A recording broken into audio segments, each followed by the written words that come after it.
Alright, in this video I want to get into the second beast in Revelation chapter 13 and how America is going to combine church and state and how they're actually already doing it. And that's how they create an image to the first beast of Revelation chapter 13. And it's crazy, it's creepy, and it looks like it's right around the corner. And there's a lot going through my mind. So there's going to be a lot of times where I'm going to be bumbling around because I'm putting all of these thoughts together here. But I've been listening to QAnons, I guess you'd call them. Been listening to some pastors like this fella here. I've been listening to this guy for a couple of months, I guess. And I just made a new channel. That's why only these couple of videos actually show that I've watched them. But on another channel I had, I started watching him. And a very interesting fellow. But all of this stuff is just all of a sudden finally digested and assimilated into my mind. And I see things here that are about to happen. Or should I say some of them are actually happening. Now, one of these things to actually help start the combining of church and state is to create the enemy that would get people to willingly break the Constitution and combine church and state and basically enforce their religion. And they're doing this slowly with things like civil rights movements and sexuality movements, I would say, LGBT rights and whatnot, taking God and prayer out of school, and how we're seeing a more of a degradation of society. And this is pushing more and more towards a backlash, towards the opposite, enforcing religious values and using the state to enforce religious views, because we're having all these ideologies that we don't want being pushed on us, like homosexuality and how white people are evil and so on and so forth, or men are evil, and eventually you get a kickback, and that's what they want. In Nazi Germany, Hitler got into power because of fear of the communists. The country was in ruin because of communism. And Hitler comes in with fascism and fixes everything. And I'm going to get into this guy, but you can see like a start of it where you have Trump Pence, which sounds like trumpets, right? A trumpet sounding, like a warning or a rallying call, right? And this is to get the attention of Christians, right? This is the start of it. And Trump has been pro-Christian, pro-Catholic, pro-Israel. And he's going to do the same thing that Israel and Catholicism has done and combined church and state. And yeah, I know I'm saying this and it may seem like, what are you talking about? But hear me out. I have to give out some of the evidence, follow my line of logic here. Now, this is something that's predicted in Revelation chapter 13. I've gone over this quite a bit lately in videos about getting into Daniel and Revelation, and then I dive into it a little bit more in a couple of other videos, so you can check those out. So I don't want to go over it again and again and again and again. I will if I have to, but I don't really want to do that. But this fella here is an example. I've actually talked to him a little bit in emails because there's something that's kind of on my mind about the law and grace, along with, being just. I don't want to get into it. It's kind of a side subject, but I've been talking to him a little bit about it.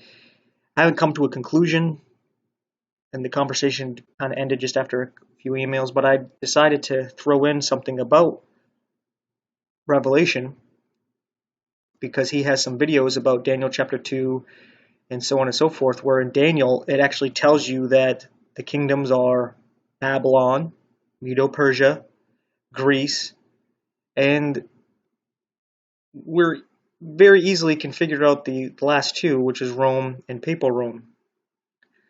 Not too difficult to figure out when it comes to that statue, but for some reason he was talking about something else and whatnot and couldn't figure it out. And it's like, well, it's kind of plain as day, but to each your own, because he just, I don't know, I just read it and didn't really say much about it, didn't get into it. But anyway, I kind of got to use him as an example, not as in dropping the hammer on this guy, but as an example of when I'm talking about how church and state are going to be combined because of what this guy preaches is a perfect example. I'm not going to say I agree or disagree with the things I'm going to talk about here, all right? But this is what he is talking about in his videos.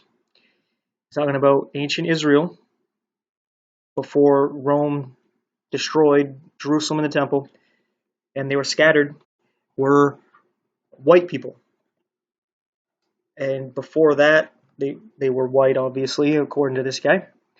And I'm not saying they are or not. To me, it doesn't matter. All that matters is if you accept Jesus. So I don't think the color really matters. I guess that's one of the reasons why you're not to make images of anybody or anything in heaven, on earth, in the sea, or under the earth.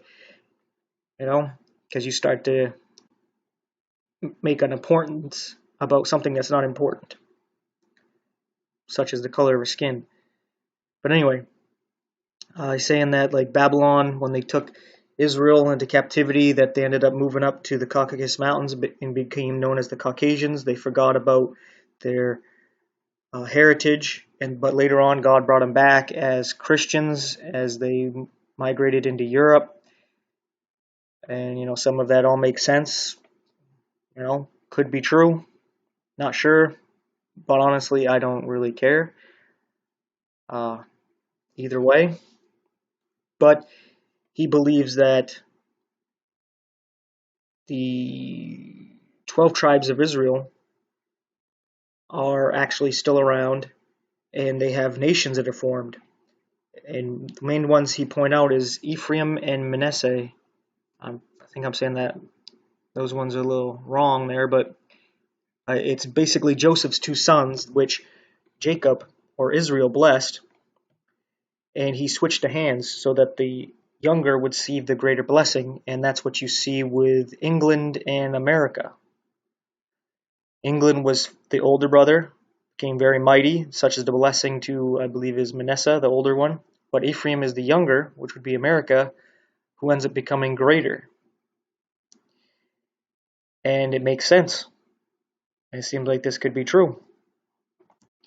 Yet, this guy has a mindset of we need to be super pro politics, super pro supporting America, and his mentality is basically to join church and state. He talked about the Constitution one time, and he brought up how these were godly men, even though some of them didn't even claim to be Christians, they just said they were deists. That the amendment about freedom of religion, it says freedom of religion. It doesn't say freedom of Christian sect, Christian denomination. It says freedom of religion, but he says, I believe it means to be freedom of Christian denomination, because we are a Christian nation, right? And in a lot of sense, he is right. The highest law of the land is common law, which is Christian law. But under Christian law, you have freedom of religion, because the only crimes are if you hurt or kill somebody, or if you just steal or destroy their property. If you don't do those two things, you're free to do whatever you want. That's Christian law.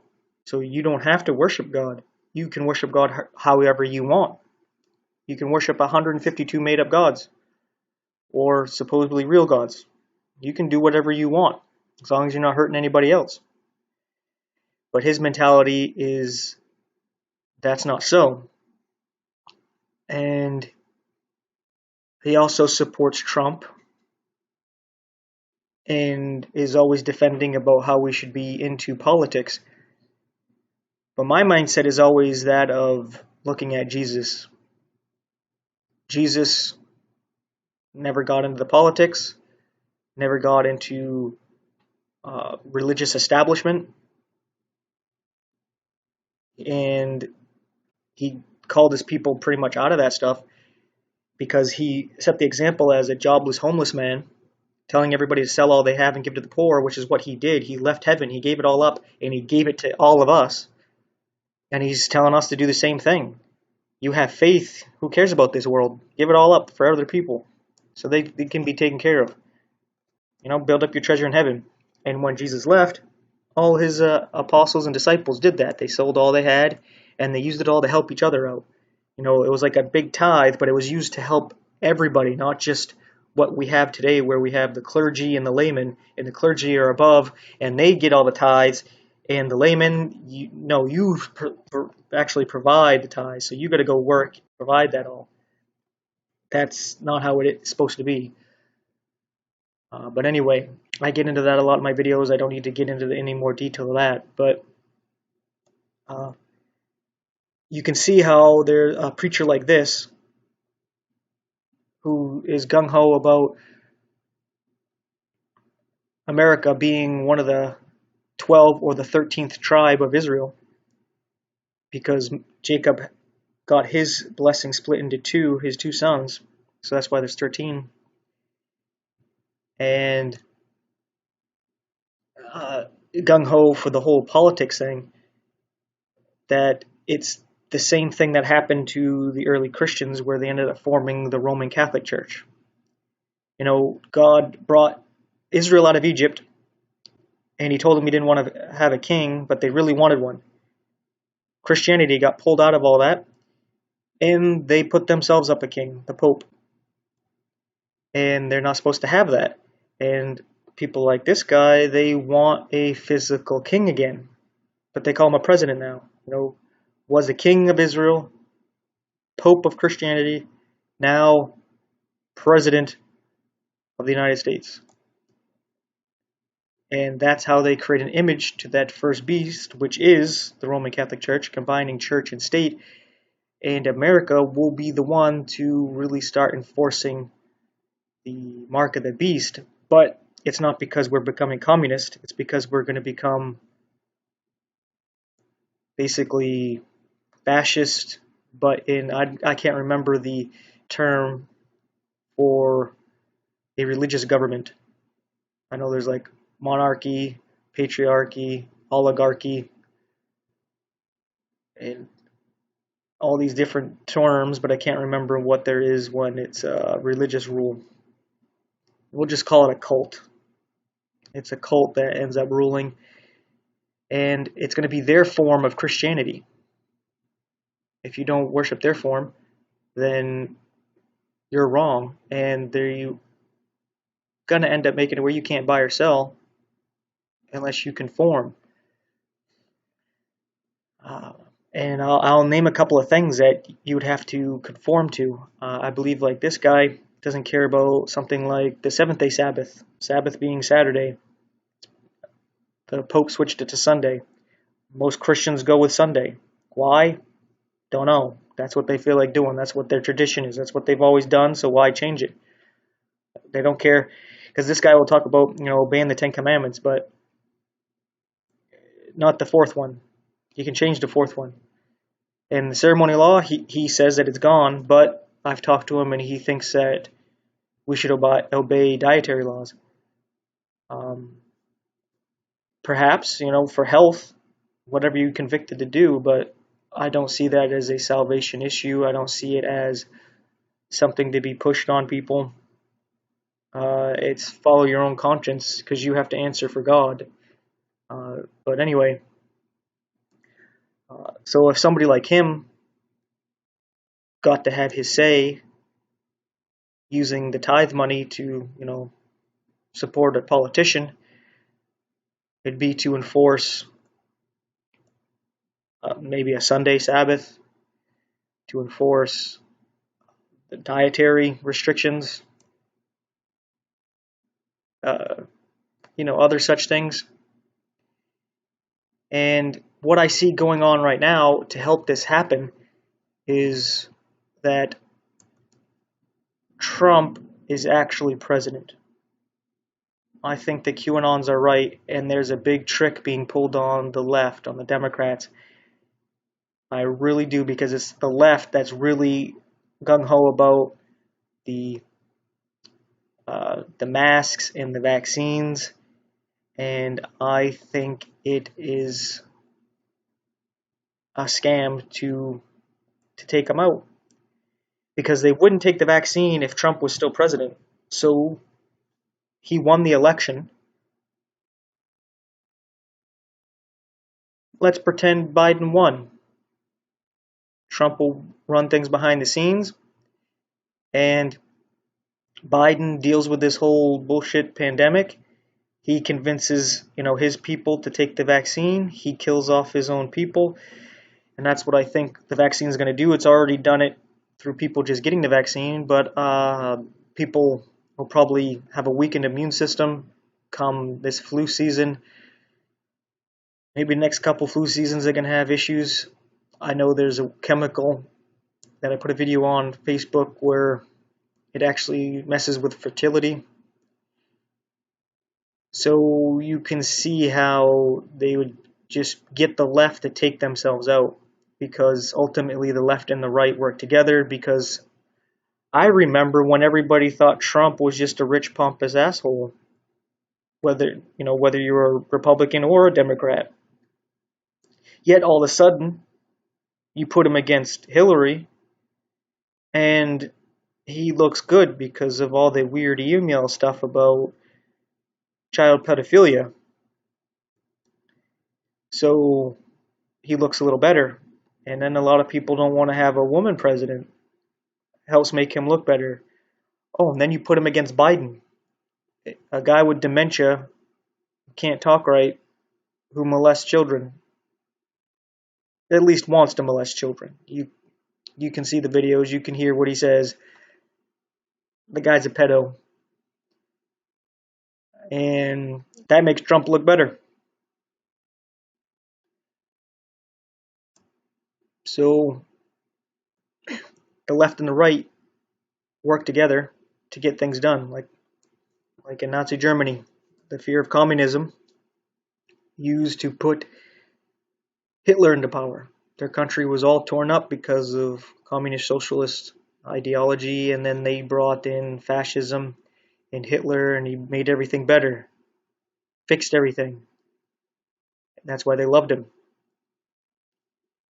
And that's what they're going to do with Trump. We got the socialist, communist supposed takeover, which is just a big show, and it's getting a lot of the left to poison themselves. And then I imagine this guy's coming back in. I don't know when or how, but I think he's going to be used to establish this beast here. He's already talked about Space Force and having weaponry in space and being the leading in that. And this beast, what does it do? It makes fire cometh down from heaven on the sight of men. So that can have something to do with that. Putting something up there uses laser warfare. And we've already seen something like it. When you look at the fires in California, people have shown videos where they see a beam of light, like a laser, coming down where the fires are, and they show that the cars that are just near the fire being melted and the tires being melted off of them. Some weird stuff that doesn't happen from a forest fire. Something you should look into if you haven't. So this is something that's already been done, and they might do even crazier things. And yeah, if he comes back into power, the left would definitely riot, right? And that's when they would easily push in for martial law, and they could kill it a lot of those people off, making it easier for them to establish church and state. People would be so happy to finally get rid of all that and put in some Christian morality, God back in school and prayer back in school, and stop shoving all this filth and the music and the movies down people's throat, and stop demonizing Americans and white people and all this. And people are gonna clamor for it, and that's how they get suckered into it. It's like wrestling. The left is made to look like this ultimate bad guy, so when the good guy comes in and knocks him out, he's a hero. When otherwise he would just look like some other Joe Schmo that you don't really care about. But since he came in and he knocked out the bad guy who was always running his mouth and doing horrible things, you're happy and joyful that finally that guy's done. And it's just like a show that you'd see in wrestling. But people really believe the politics for some reason. And I always thought it was weird. Even as a kid, I remember parents and aunts and uncles and other people talking about how all the politicians lie every time they go for office and they don't do what they say they're going to do. They do the opposite and yada, yada, yada. And I'm like, then why do you keep voting? Why do you keep supporting it? How many times does it have to happen before you go, I'm done? Doesn't make sense to me. But what are you going to do? I wanted to bring up this last thing to end the video here. It's actually from John chapter 16, but I wanted to read a little bit before it to get a little more context of what's being said here. Now it says here in John 15 at verse 18, "If the world hate you, ye know that it hated me before it hated you. If ye were of the world would love his own. But because you are not of the world, but I have chosen you out of the world, therefore the world hateth you. Remember the word that I said unto you, the servant is not greater than his Lord. If they have persecuted me, they will also persecute you. If they have kept my saying, they will keep yours also. But all these things will they do unto you for my name's sake, because they know not him that sent me. If I had not come and spoken unto them, they had not had sin. But now they have no cloak for their sin. He that hateth me hateth my Father also. If I had not done among them the works which none other man did, they had not had sin. But now have they both seen and hated both me and my Father. But this cometh to pass that the word might be fulfilled that is written in the law, they hated me without a cause. But when the Comforter is come, whom I will send unto you from the Father, even the Spirit of truth which proceedeth from the Father, he shall testify of me. And ye also shall bear witness, because ye have been with me from the beginning." So that's going to give context to what I actually want to read in verse 2 of chapter 16. He says here, "These things I have spoken unto you, that ye should not be offended. They shall put you out of the synagogues. Yea, the time cometh that whosoever killeth you will think that he doeth God service." And that's exactly what's going to happen. Except the synagogues are going to be churches. And they're going to kill you thinking they're doing God's service. It's history repeating. There's nothing new under the sun. That's what happened with the Roman Catholic Church. The church got power. If you didn't obey and believe what they believed, they killed you. Matter of fact, when the Pope was finally established in power in 538 AD, it destroyed 3 kingdoms.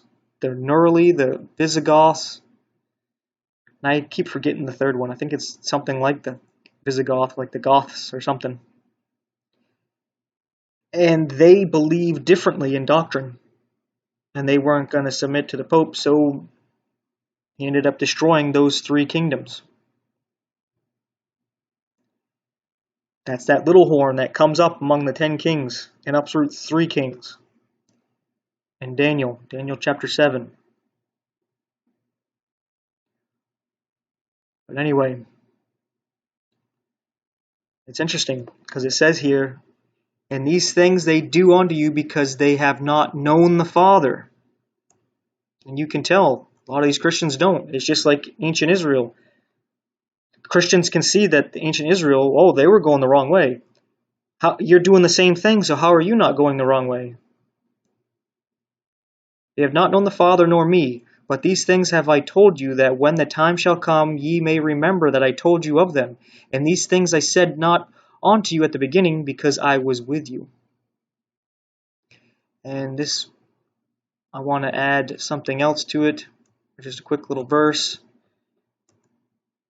to really hit the nail on the head here when it's concerning not knowing God. Because I know you're saying you're Christian and you call Jesus Lord, Lord, and yada, yada, yada. But anyway, and this is at the end of the Sermon on the Mount.